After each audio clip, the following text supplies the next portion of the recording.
Let's now revisit our top questions heading into the season. We're going to do that, and we're going to talk to our good friend Wilson Pak. Before we do that, we want to thank our other sponsor for today, and that is Thirdsy, the best PM recovery collagen protein out there on the market. It's a collagen-based drink powder that you take at night before you go to bed. It helps with joint and connective tissue repair. It has other ingredients like magnesium, L-theanine, and GABA that are included to help calm your central nervous system and support deep and REM sleep. You heard Cole Sager talk about it at the beginning of the show. High quality rest is vital to your performance as anything, and you need to get good sleep, and Thursday certainly helps you do that. I wish I could get more sleep. I had a pretty restless night last night. We'll get into that in the future. But because I took my Thursday before, I got good 5 hours. I feel pretty good. I took a rest day today, but I've said it before and I will continue to say it.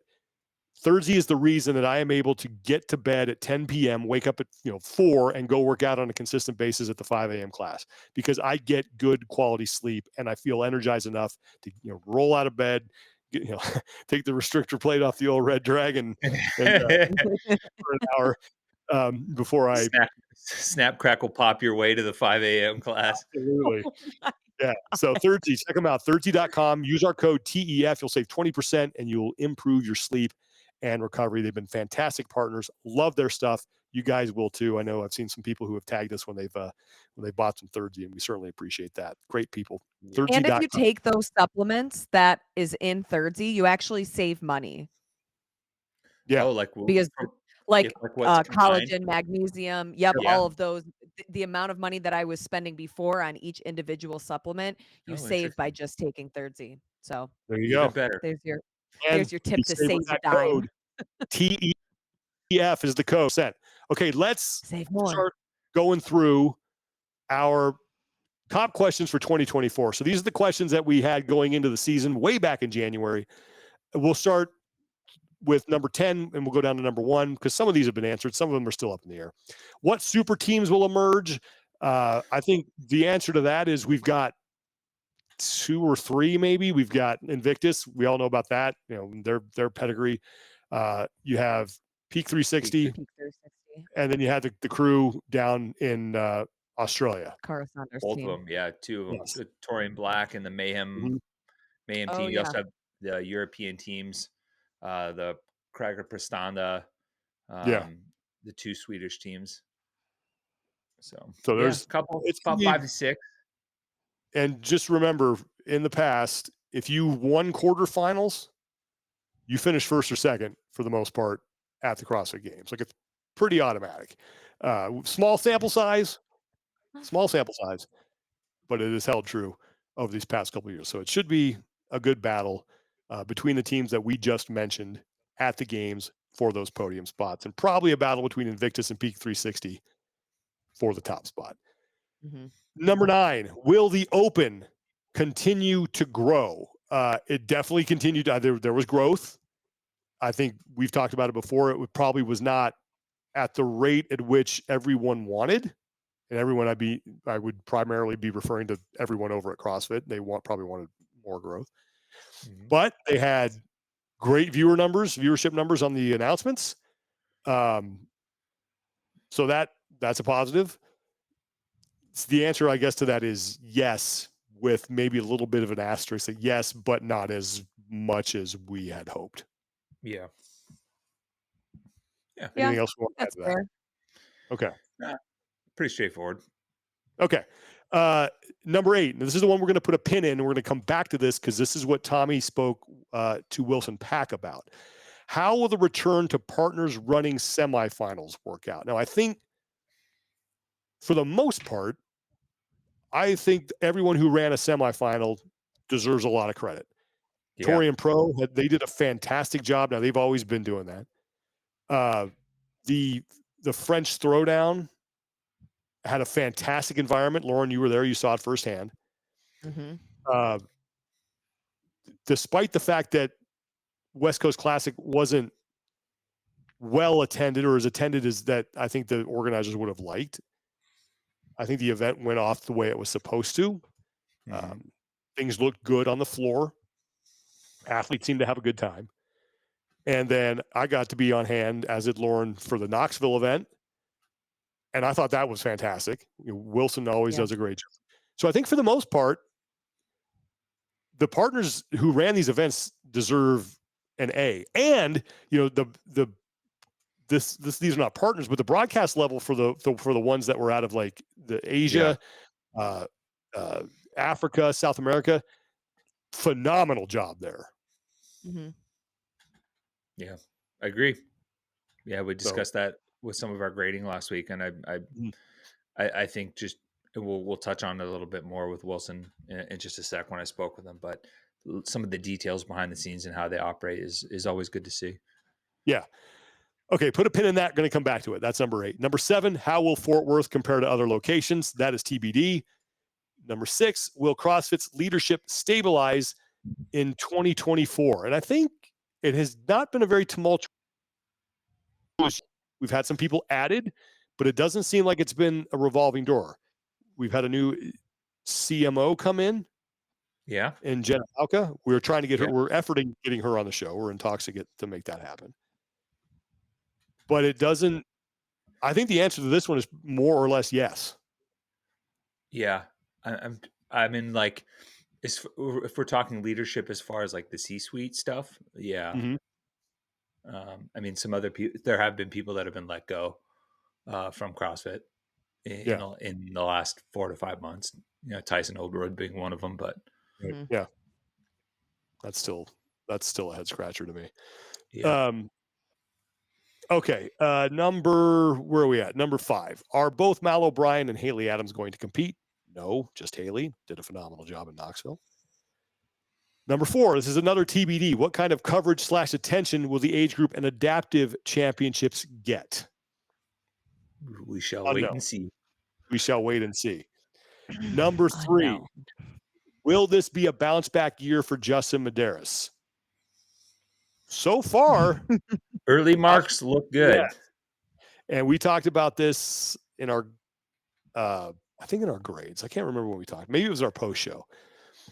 But what really intrigued me about Justin Medeiros is when we saw him last year, when he struggled at semifinals, that was sort of the first indication that we had that, okay, maybe this is not the athlete that we saw the last 2 years, because he had a couple of finishes that were uncharacteristically low for him.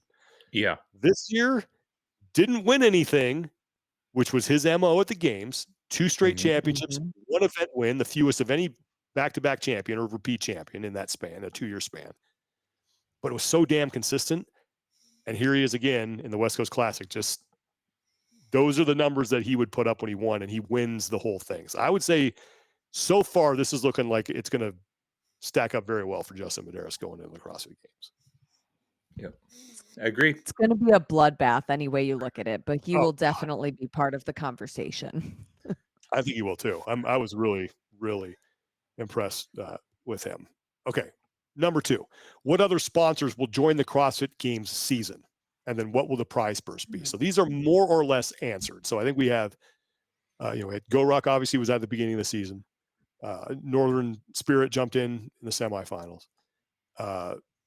Momentous is there. Jocko has been a part of it. Jocko Go, Jocko Fuel, they were part of semifinals. U.S. There's Army, Wild Health. United States Border Patrol. They were all there last year. But the new ones this year, and I don't even think you could call Go Ruck new because they've had an involvement in the past as well. But Northern Spirit is new. There's, I think, another one out there that has yet to be announced that I've heard about, but I have not gotten confirmed. That could be a big one. Could be a big one, depending on the financials behind it. But it's and I think this is a conversation for another day. But I think if this sport really does want to grow, one of the big keys is going to be finding sponsors that are outside of the ecosystem. So you're not your traditional fitness companies, stuff like that, car companies, credit card companies, insurance companies, exactly, stuff like that. People who see value in getting on board with this type of thing. That's really when you start to see that next level growth. And the prize purse question has been, I think, answered. It is staying the same. Pretty much. Yeah. So no big changes there.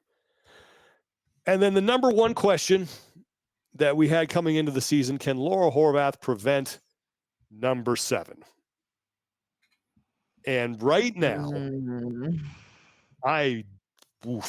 that's a tall order given what I saw in the semifinals. I think it's going to be a battle. I do think that will be probably closer than it's been in the past. But I remember we showed some stat in the Knoxville semifinal with Tia, how she's won every championship by an average. This is an average. And remember, those first 2 years were a little closer than the rest. One of which was 2 points. 165 points is the average margin for Tia Toomey. Yeah. Oof. I'm leaning no on this one right now. I'm also leaning no. Yeah, I'm also leaning no. But I am so curious what it's going to look like when Laura and Tia are actually competing together, because it's hard to really compare with them both being at different semifinals and different fields to have to pay attention to. And it's a risk reward thing. Like, it doesn't reward you in CrossFit to beat somebody by a minute versus 1 second. Yeah, so for sure. It's hard to know. And there's enough variables, I think, going into this season in terms of like, what does programming look like at Fort Worth? Are we going to have, a swimming event? Are we going to do stuff outside that's longer, things that, let's be frank, the swim event is something that Tia excels at, right? Like the longer run events. Some of the outside type events, Laura also does well. But what do those events look like overall, and what does the games prep look like? Because there's a lot of like unforeseen variables that do factor in, that come down the pipe after the fact when it comes to competition, right? Like, someone's like, it looks like they're struggling all week, and then come to find out that like they were sick the entire week leading up and couldn't eat, or that they had an injury that they didn't disclose that prevented them from doing, hanging movements for the month leading up. And it's very common, in the top athletes in the sport aren't immune to this. I mean, well, actually, Fraser was, because if you remember back, I think it was 2018 or 2017, one of the event years, he injured his knee warming up for the first event, and just didn't tell anybody. He's like, didn't tell anyone. Squat. And still wiped the floor with everybody. But so it will be. I do think that this one will be more of a battle than it has been in the past, and I don't want to take anything away from Laura Horvath. Tia just looks on a different planet right now, but a lot can happen between now and then. So that'll be a fun one. I'm looking forward to watching that battle in Texas. Okay, let's go back now to that question that we had at number 8, and that was, how will the return of partners running semifinals work out? And we wanted to get some clarity on how things work this season with partners running semifinals, challenges, things that Wilson and other event organizers were able to draw on from their experience in the past, and why they do it, how they make it work. Just kind of dive into the event itself and talk to someone firsthand who knows about this. So Tommy had time to sit down with Wilson Pak, again, a guy who has been in this space for a long time, has run a lot of events, and was the man in charge of the Syndicate Crown that took place in Knoxville. So here is Tommy's conversation with Wilson Pak. All right, now let's welcome in our guest for today. He is the semifinal director and the founder of the Syndicate Crown, which recently represented the North America East as the semifinal for the games. It is Wilson Pak. Wilson, thanks so much for joining me. How's your day going, my friend? It's going well. Thanks for having me. We're wrapping up the event. The dust has yet far from settled, but we're getting there. Yeah, for sure. And that's part of the reason why we wanted to have you on. I know the postmortems are going on, and there's still some details that are fresh in your mind. But I want to start a little bit of history. You've been an event partner pretty much every iteration that's been there across the board, whether it was sanctionals with the MAC, all 3 different kind of iterations and adjustments to semifinals as an event partner, both for the Syndicate Crown and MAC. But I want to focus, with that in mind, what did this year look like in terms of the relationship with CrossFit, what the setup was, and how did this semifinals iteration compare to previous years? I think for this year, going back to a venue that we used before was integral in making sure that we really ironed out the hiccups in years past. Since 2019, we definitely went into using new venues, having to relocate the event, dealing with COVID, pivoting to Orlando, working with CrossFit, and now we're back to a city that we spent a lot of time in, and I think that was an opportunity for us to provide the best show for the CrossFit community. Yeah, and it seems like you've been one of the steady hands, kind of throughout this semifinals, games, qualifying, whatever you want to call it.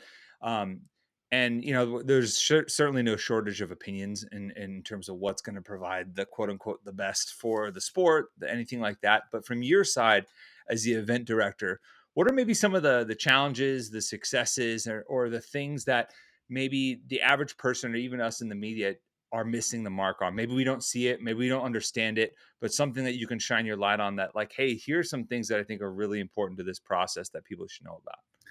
Yeah, I would say that with the event industry, it's hard to stay afloat, right? There's a lot of moving pieces. Just the people working in the organization. There's a lot of people with lifestyles that may not be able to support one weekend. Graduation was tough for a lot of the normal staff members that would be involved. Just that time of year, things get busier after school and things like that. But going back to your question, I think just treating it similar to like a small business, another micro community. You have all these people coming together. There's a ton of sacrifice that happens for, with our event, with the semifinal and the community event. There was 50 people that were part of like the team leads, the key staff that committed to giving up PTO to being a part of something that was bigger than themselves. And I think people sometimes forget. Yes, there's a ton of volunteers on top of that. There was just under 250 to 275 on top of the team leads and key staff, and you have all these people coming together from all around the world and committing to something that's a super big vision on, number one, sending the right people to the CrossFit Games, right? Making sure that it's safe, making sure that the competition is a priority, and then building this infrastructure, a festival around that.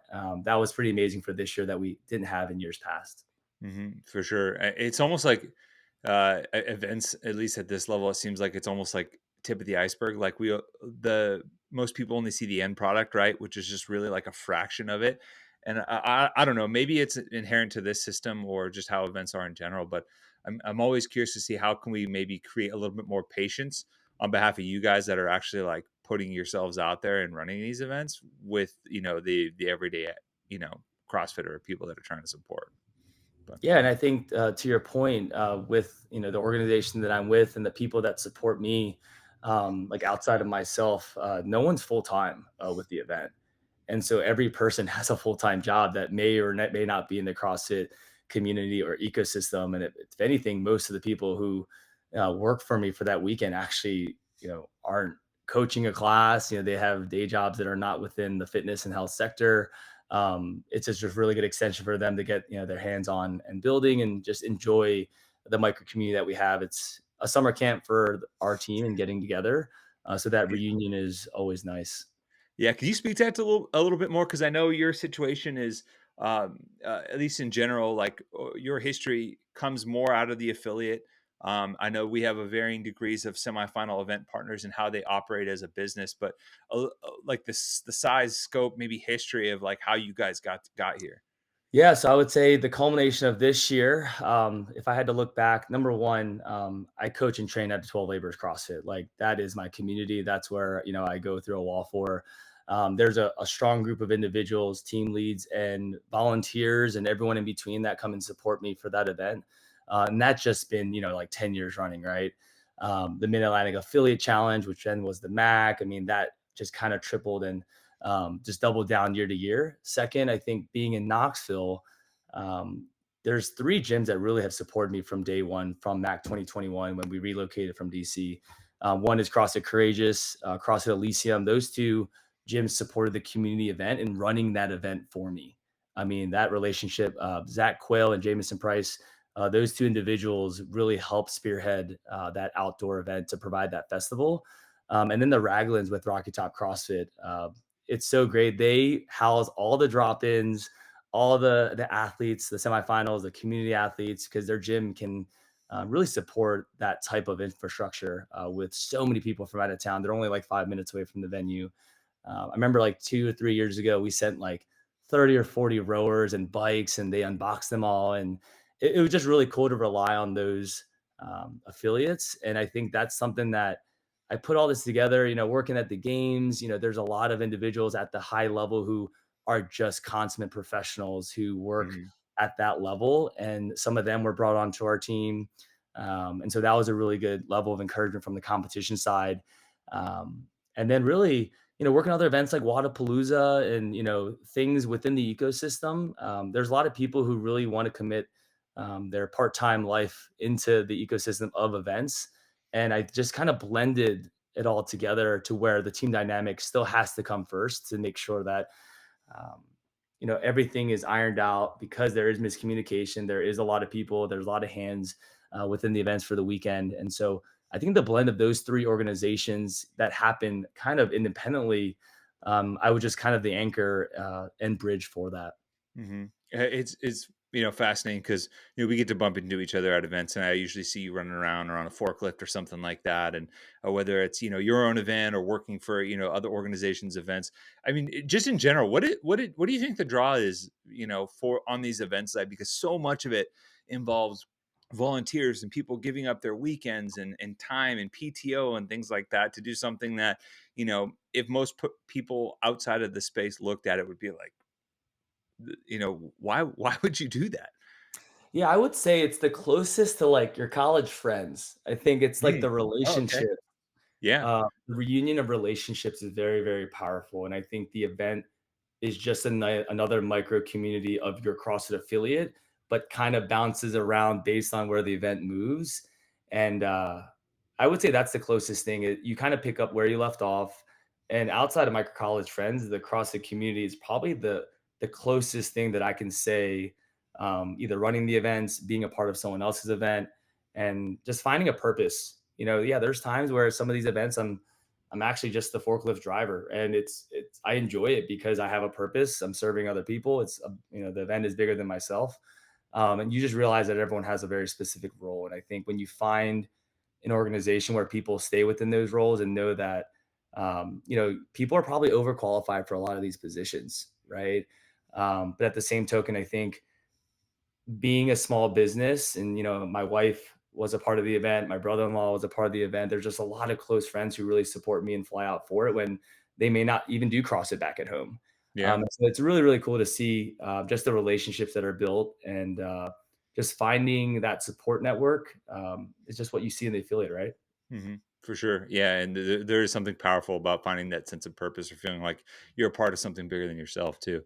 Um, kind of going back to the event specifically, like overall, what would you say is your assessment of how North America East and the Syndicate Crown went this year? And you can get into as much detail or granularity as you want. And what were maybe some of the adjustments and things that you learned from previous years that you guys applied this season that you think maybe helps you be more successful? Yeah, I would say number one, being in Knoxville in 21, 2 times in 22. I was spearheading the efforts with the CrossFit owned and operated event in Orlando.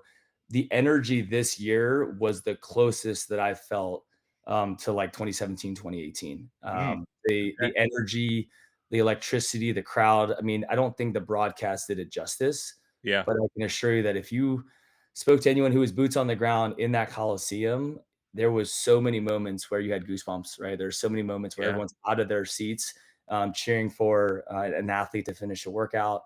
Um, that was something that I felt that you really can't quantify by being on the broadcast or watching from home. Yeah, I would totally. say that's probably the biggest differentiator for me out of all the years. It's not that we didn't have other great moments.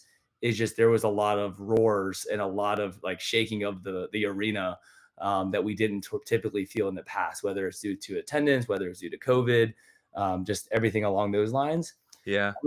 I would say the signage this year, I spent a lot of time in the way that it looked to make it as professional as I could be.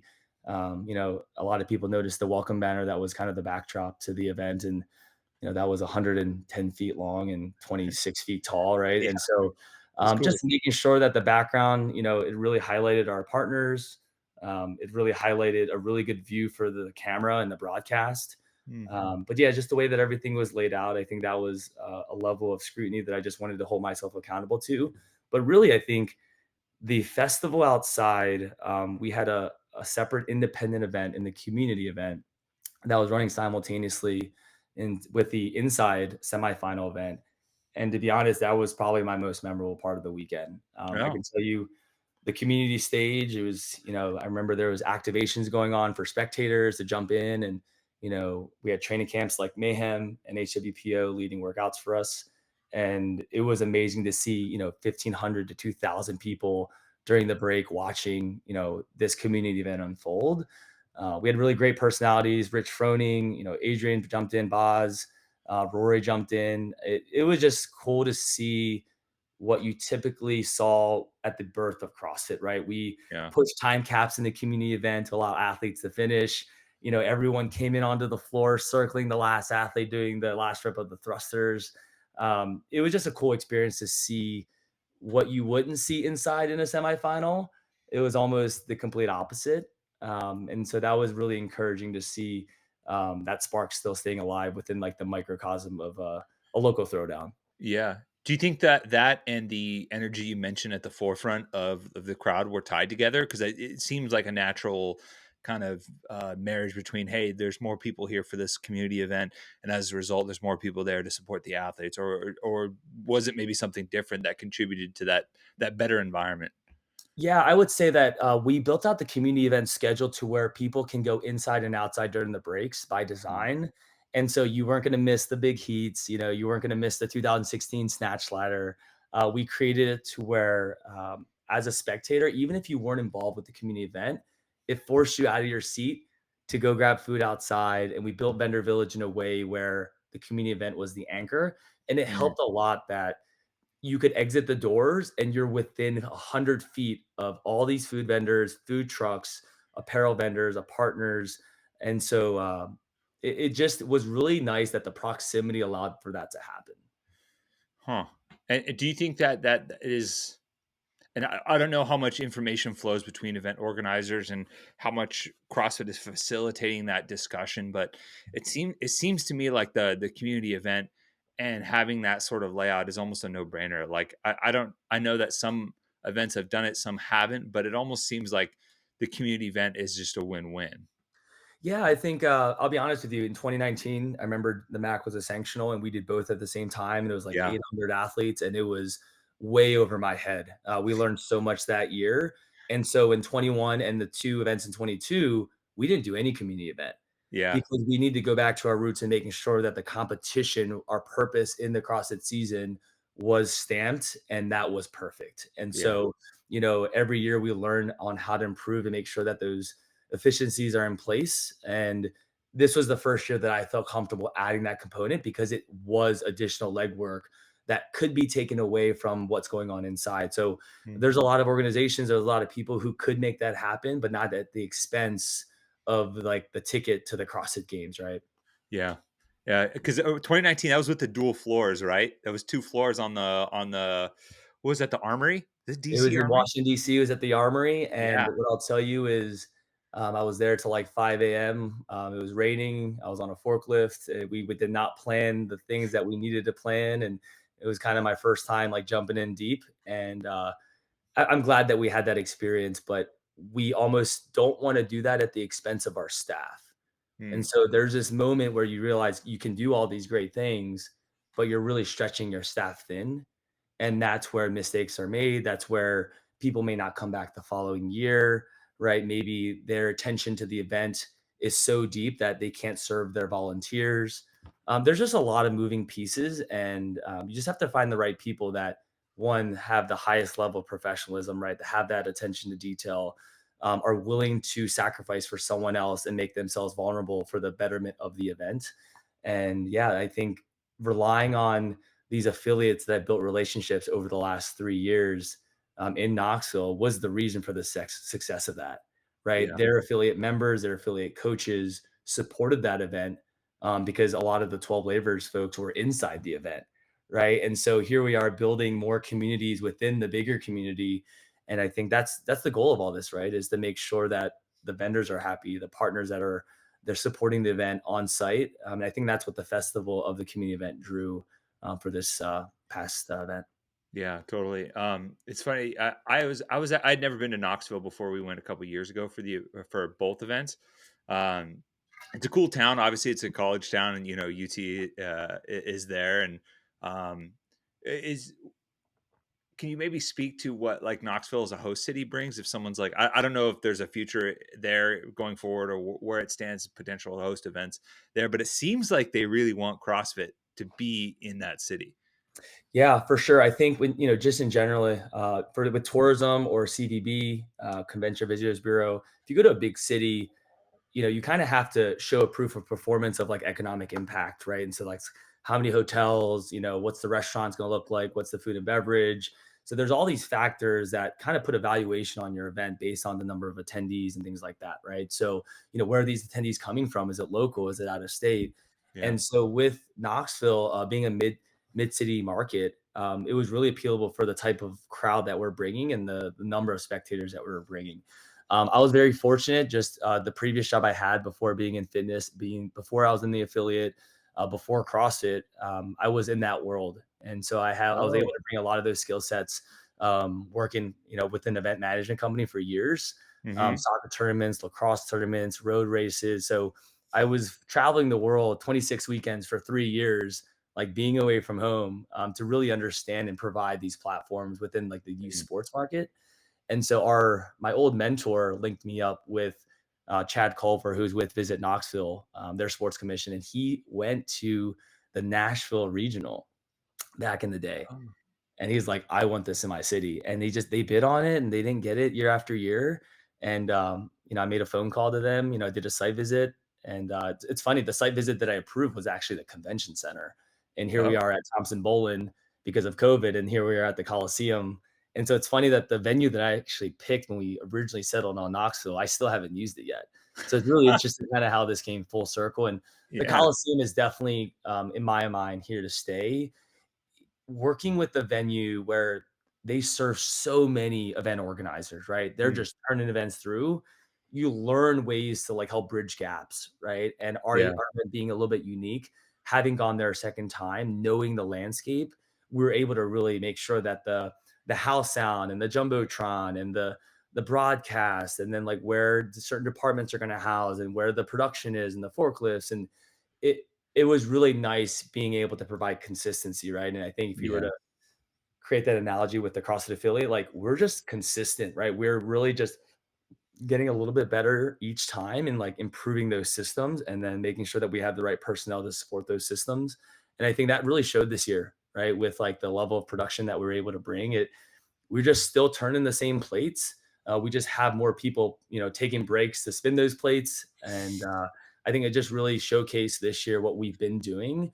And I'm just glad that people showed up. I think all the previous years, it's kind of hard to judge like why attendance might have been lower and things like that. But I'm excited for the future. I hope that the momentum continues to build for live events. Totally. Yeah. It's interesting you mentioned, because I even think back to like, everyone looks back at regionals so fondly, as far as like the crowds and stuff like that. But I 2011, 2012, 2013, I was boots on the ground at regionals, and the crowds weren't crazy. They weren't like, it was more about the competition. And, if event organizers like yourself can provide consistency of the competition product and the back of house product and the organization as a whole, then I think you can start to build some, just like you do in the affiliate, you start to build some consistency, and then you start to see some results. But um, I thinking about that as a whole, and because you guys have provided such consistency at a time where the structure of the sport has been anything but consistent, right? Like we've seen adjustments into the season, and we have, based on what Dave has said in his public correspondence, we have a reason to believe that there's going to be adjustments moving forward. what for you, what is the draw? And this extends beyond the big picture of just like wanting to be involved in events and as a whole, but like what is the draw to be a CrossFit Games semifinal for you guys? And has that shifted or evolved over the years? And like what's the thing that's pulling you back to being, hey, I want to be one of the semifinal events? Yeah, I think one, the value and the input of our team leads and our key staff is like the utmost importance for me, right? It's Mm, no different than like running a gym and like getting feedback from your members and your coaches, right? I mean, you kind of have to have a group consensus of like the vision and like, was this worth our time? And like, did we have satisfaction after the fact? And really just making sure that people are on the same page. And I think that the day that I remove myself from an event, hypothetically, is when the team is not willing to support it anymore, right? yeah. It's really comes down to them, not myself. I'm the only one that's kind of 9 months out, 6 months out up to the event, and then people get pulled in leading into it, and it's just me creating these guides and playbooks to that then disseminate based on these departments, and people get plugged in, and we have a lot of rehearsals and a lot of meetings leading up to it. Um, Mm, I think for us, it we just want to spread the CrossFit methodology, right? I think that's really the biggest draw. And when you yeah. really peel back the layers, these events are a reason why people love CrossFit, and it's just another extension and just me providing another platform for that. Yeah. I think you talk to all the volunteers who are at these events, and they've been at my events in the past, and you hear their stories, and it's a whole book in itself. I feel like that's where, I would place a lot of the media attention, right? It's like, this person has this medical condition, we hear these stories and then CrossFit impacts their life. And then now like they just want to give back. And if that's pushing a barbell, great. If that's a skill set that they have, maybe they deal with numbers a lot and then they help with scoring.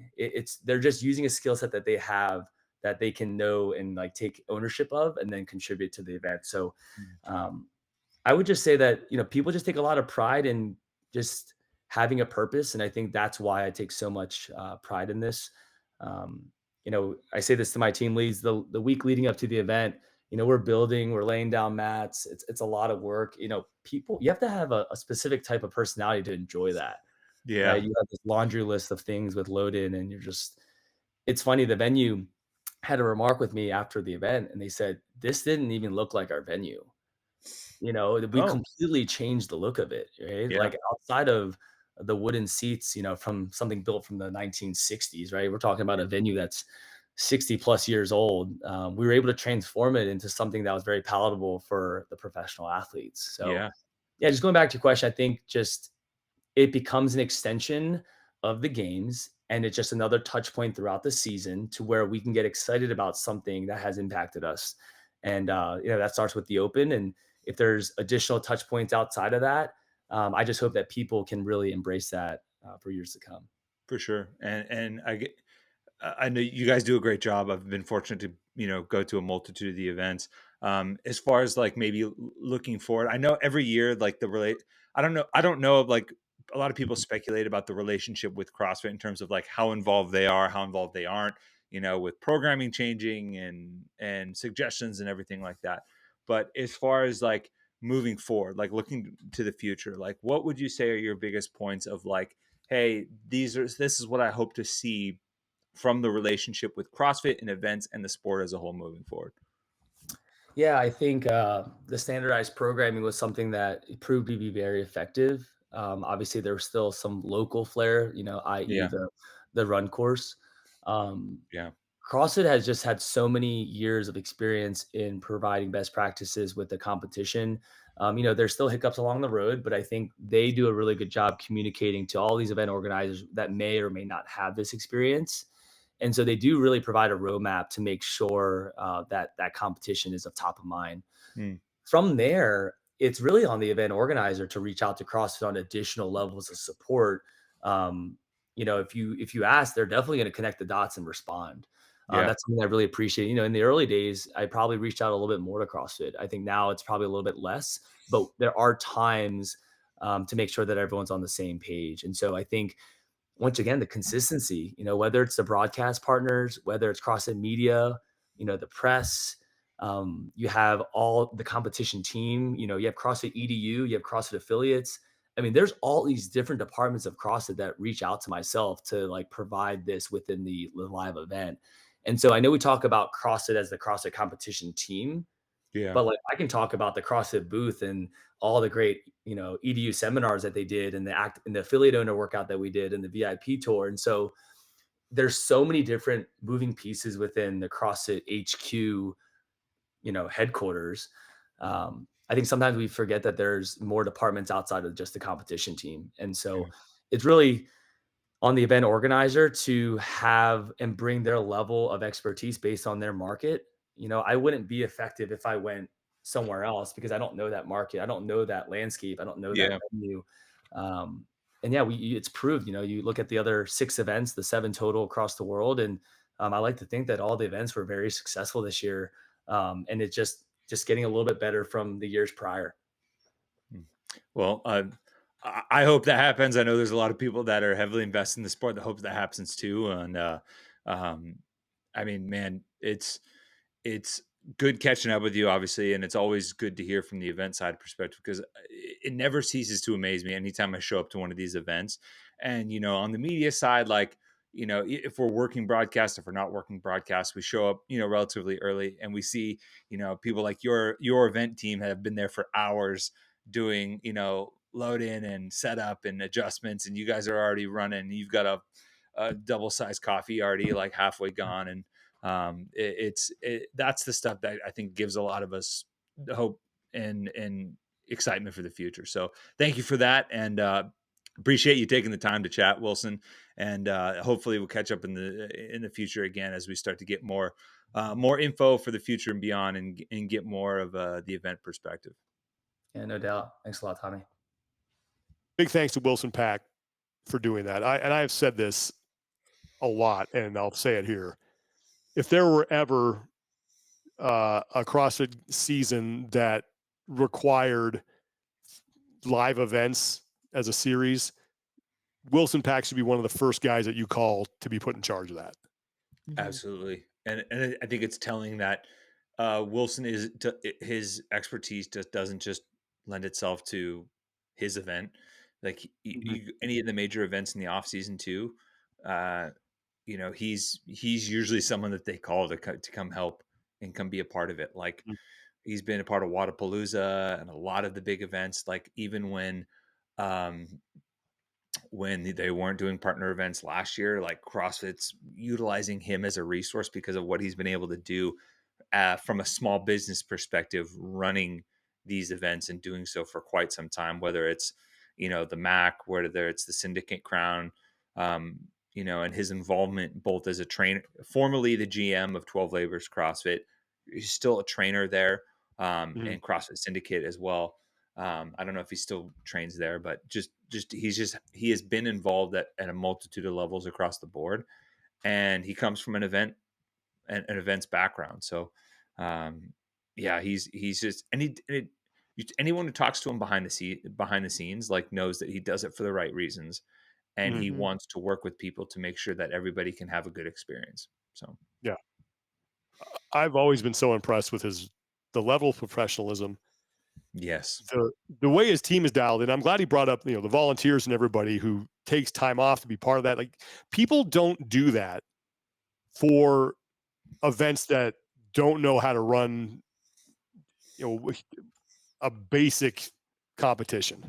Yeah. They don't. And the fact that people are willing to do that year after year for him shows you why he should be considered for a role if there's ever I would be he's the first name I throw out when anybody ever asks me, hey, who would you have run this? Wilson Pak. Yeah, Call back. no doubt. And he leads from the front too. Like I'll never forget 2019, the MAC first year sanctionals.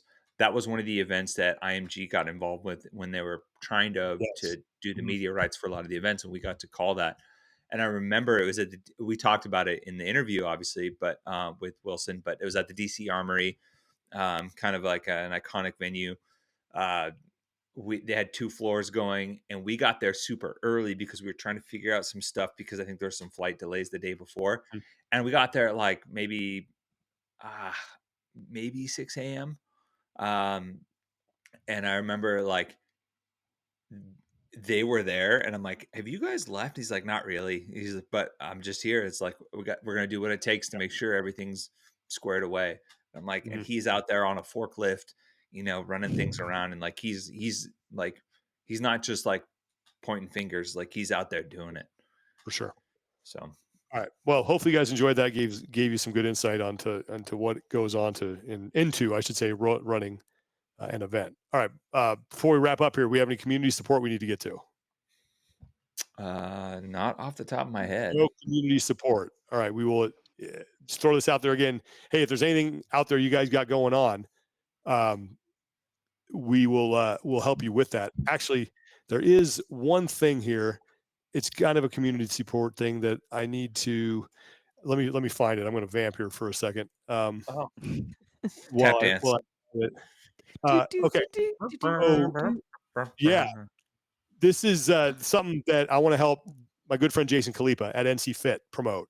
Oh yeah. Takes great care of me. So they're doing a thing called Coach Like a Pro from NC Fit. It's hands down the best and only course out there designed to teach you how to coach like a seasoned professional. So in a 5-week intensive course that will give you all the practical knowledge and skills you need, they are talking about stuff that usually takes hundreds of hours to learn through trial and error, all condensed into a crash course led by Jason Kalipa and his team. I've been lucky enough to attend a class coached by Jason, and he is phenomenal. I didn't realize how good a coach this guy really was until I took one of his classes. He's awesome. You get a 90-minute review call each week to ask questions and go over course materials. There's over 8 hours of video content, weekly practical exercises to put what you learn into practice, and guided instruction every step of the way. Plus, you'll have a detailed workbook and multiple class observations. The course does cover everything from pre-class prep and warm-ups to best practices in teaching and coaching functional movements. Okay, so you can go to www.nc.fit/CLP. Again, that's www.nc.fit/CLP. Check it out. Jason and his crew over there at NC Fit are first class, man. I'm so lucky to be part of that affiliate, and they do a really good job. So just want to get that out there. Check it out, please. PR's no reps. Let's start with no reps. Start with a negative. I got a couple. I got a big one. Tommy always has a couple. You start. I got one. I'm gonna no rep Nathan's hot dog eating competition. Oh my! How is this? You talked about this, man. I forgot. We buried the lead on this. Like, this is a huge controversy in the United States in the world of competitive eating. This is one of with his sponsorship. No, huh? Yeah. So anyone who's not clued into just there are certain things that are just tried and true red, white, and blue American, and the 4th of July, which is our Independence Day as a country, goes hand in hand with the Nathan's Hot Dog Eating Championships on Coney Island. And if that's as American as it gets, then there's no more shining star of an American than Joey Jaws Chestnut, San Jose native, San Jose's own, who is the undisputed GOAT of that competition. He holds the top 10 marks for hot dogs eaten. Has set the record. He is an American hero, and he is being banned by Nathan's and Major League Eating from competing this season because he has a sponsor. Yeah, because he has a sponsorship with Impossible Foods. How absurd is that? That an individual athlete's sponsorship prevents them from competing in the biggest event of the year. That would be like, for example, if the Super Bowl, right, decided to ban Patrick Mahomes from competing because NFL has a sponsorship with Bud Light and like Allstate, and Patrick Mahomes, Gatorade and Allstate, and Patrick Mahomes who happens to have endorsement deals with Prime and State Farm, which are technically conflicting, but somehow Nathan just ignores all of that. 4th of July ruined, Tommy. Just ruined. What are we gonna do, guys? You might as well give the British back the 13 colonies. Yeah, I'm saying, right? Like, had a good run, America. What was it all for then? If this is where we end up, I mean, you can argue politics, anything else. This is the the fall of Rome happening as we speak when Joey Chestnut can't compete in the hot dog eating championship. I have personally witnessed Joey doing a food challenge. I watched him eat a 5-pound Godzilla burrito in like 45 seconds. It was the most impressive athletic feat I've ever seen in my life, and he deserves to be celebrated. And I feel for him. Let Joey eat. Let me just call up Joey eat. Hot dog gate. There's an image here on the World Wide Webs. I'm just going to call this up because this is this pretty much. If you want to sum up what this is all about, look at this guy. Oh yeah, yes, stuff in his face. And it's funny to hear him talk. You ever listen to an interview from him?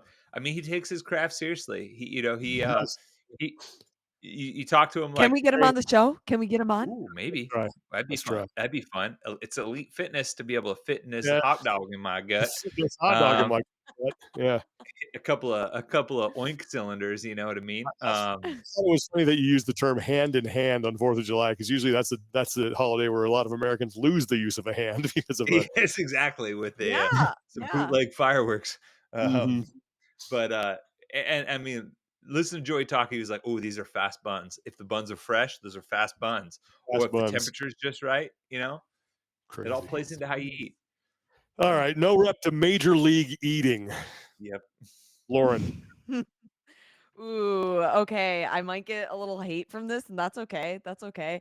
I am gonna no rep gender specific fitness classes.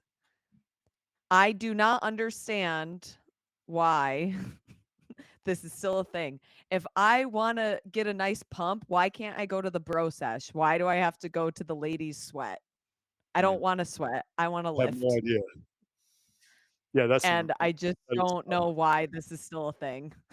I mean, I can see it. I can see it from like a socialization standpoint. You know, like, hey, I want to work out with my gal friends and do it, but to make it exclusionary seems weird. I don't know. Yeah, like I think the intent is building community somehow, but I don't like it, so I'm gonna no rep it. Fair enough. I'm gonna no rep my neighbor, Matt. Really nice guy, but he called him out by name. He doesn't listen to the show. He texted me the other day. He said, "Hey, are you free tomorrow night around 7? I got someone coming to buy my chicken coop, and I might need help lifting it." I'm like, "Yeah, okay, no worries. I can come help you." Now, moving or helping etiquette, if you're moving an object, like if you have your friends come help you move, the unwritten sort of agreement is that when they show up, objects are ready to be moved, either packed or marked, like just go put that in. No. There's no prep work.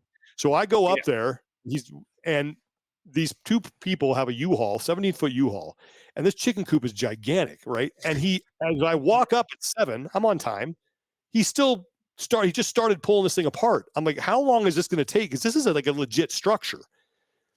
And then he's like, we're going to lift the roof off first. It's about 300 pounds. I'm like, okay, there's 5 of us. We should be okay. That thing weighed at least 6.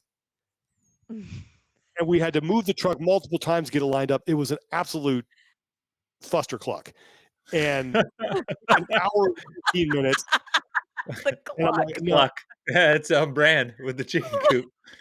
It is. It was just, I'm like, if someone's coming to purchase something at a given time, that thing needs to be ready to be moved, unless it is part of the sales agreement. And I've done this before. I bought a play structure for my son that we had to go take apart. That was part of the deal. Yeah. So yeah, that was and I just came home like covered in dirt, mosquito bites everywhere. It was just like, that was not what I anticipated. So note to anybody out there who asks for people to help them move, when they show up, stuff is ready to move. That's how that works. So love my neighbor Matt. He's a great guy, but you got to know rep on that one. Okay, let's go to PRs. One quick one. Coach Kelsey at West Fitness coached her first class earlier this week. I got to be a part of it. It was nice. I think it was last Friday. Congrats to that. And then I'm going to PR Carrie Ann Moss, the actress who known most commonly as Trinity from the Matrix series, as well as she plays Master Indara in the new Disney Plus Star Wars series, The Acolyte. I was watching some behind the scenes footage of them prepping for it and doing some of the lightsaber training. And she had a pair of sweats on that said CrossFit 615, which is an affiliate in the No greater way. Nashville area. So apparently, let's effort that. One with the We've Force. already got one Star Wars star on. We already got Bo-Katan on. We got to go for this. Yeah. Let's make this happen. Yeah. All right. Someone suggested that on Twitter. I think someone hit me up. I never get hit up on Twitter. But like, hey, why for Carrie Ann Moss on? Let's get Carrie Ann Moss on. Why would we not want to try to get her on? She's awesome. Heck yeah. That sounds okay, Lauren, PR. You don't know who she is. Don't worry about it. It's a big deal. All right. I know. As Tommy was talking about it, I was nodding my head as if I knew, but I have no idea who you guys are talking about. So, no, never seen The Matrix. Sweet Jesus. There is no sweet spoon. Jesus, Lord. The disappointment. I'm sorry, guys. Oh. Come on. I am going to PR my sister because her and my brother-in-law are putting a pool in, and that's a win for everyone. Absolutely. They're about to be a really busy household here in the next couple of months. Mm-hmm. Good for them. Me and the dogs are about to be there every weekend. There you go. I will PR Honest Contractors. We have a guy that does a lot of work for us I thought I was going to have my water pressure pump replaced. Like, this is a $1,800 purchase that I'd already, the company told me you got to replace it. Like, okay. So I had our guy, he came up to wire it and he goes, hey man, your pump is fine. The breaker's bad. And I went, seriously? He goes, yeah, it's wired up. It's working fine now. I just replaced the breaker. I was like, I wanted to kiss him. I was like, thank you so much. And like, he could have charged me more. And he's like, no, this is the only problem. We're good to go. I was like, you were the best. So people who are honest like that, I love that. Pay them more than they are worth, and I will pay them multiple times. So, and you will kiss them. Oh, I was about to. Oh God, that's $1,800 I don't have to spend. Thank you. So good. Let me kiss you on the forehead. Yes. Father-in-law is an honest contractor. Get yourself a good one. They are worth their weight in gold. That's fine. Absolutely. All right. That's it for today. Thanks everybody for hanging out. Sort of a lighter show. But we're really going to start diving into this thing as we get closer to the games because there's going to be a lot more to talk about. We'll be talking to athletes throughout. Keep an eye on our YouTube channel for that. We have our Hattie Canyo interview that Lauren Khalil did. That's already up.